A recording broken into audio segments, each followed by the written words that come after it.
ડભોઈ નગરમાં જાહેરમાં કચરો ફેંકવા અને ગંદકી કરવાના મામલે હવે નગરપાલિકા લાલ આંખ કરી રહી છે। ત્યારે જાહેરમાં ગંદકી કરનાર અને કચરો ફેંકનાર એક હોટલ માલિકને ₹15,000નો દંડ ડભોઈ નગરપાલિકા દ્વારા ફટકારવામાં આવ્યો છે।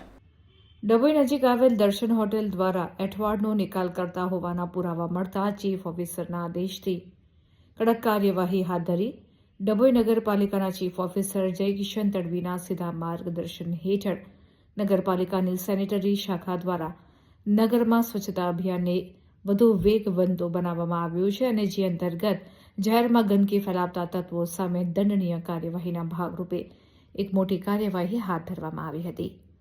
નગરમાં ફરતી કોઈ વિસ્તારમાં આવેલી દર્શન હોટલ દ્વારા ડભોઈ યુનિટી હોસ્પિટલની બાજુમાં હોટલનો એઠવાડ અને કચરો જાહેરમાં નાખવામાં આવતો હોવાનો વિડીયો ફૂટેજ અને ફોટોગ્રાફ્સ તંત્રને પ્રાપ્ત થયા હતા।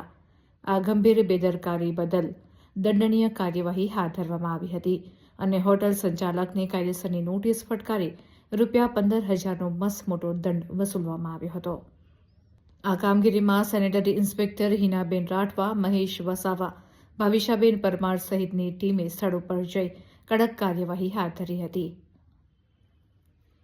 નિયમોનું ઉલ્લંઘન કરનાર સામે કડક પગલાં લેવામાં આવશે તેમ જણાવ્યું હતું।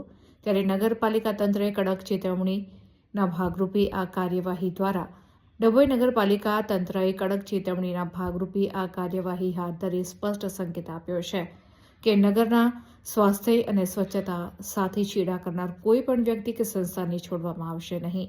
આગામી દિવસોમાં પણ આ પ્રકારનું ચેકિંગ ચાલુ રાખવામાં આવશે। શું નામ તમારું મોટા?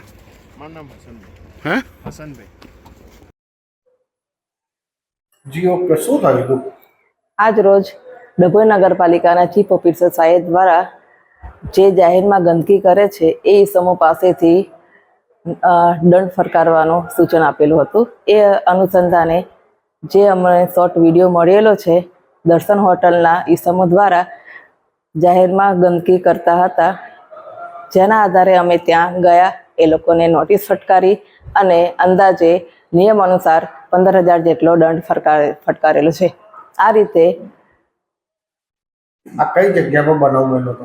આ બનાવ જાહેર રોડ યુનિટી હોસ્પિટલ પાસે બનાવ બનેલો છે અને એના અનુસંધાને નગરજનોને પણ અમે સૂચના આપીએ છીએ કે વારંવાર આ રીતનું જાહેર રોડ પર ગંદકી કરવામાં આવશે તો કલમોના અનુસંધાને અમે એ લોકોને નોટિસ ફટકારીશું અને દંડ પણ ઉઘરાવીશું।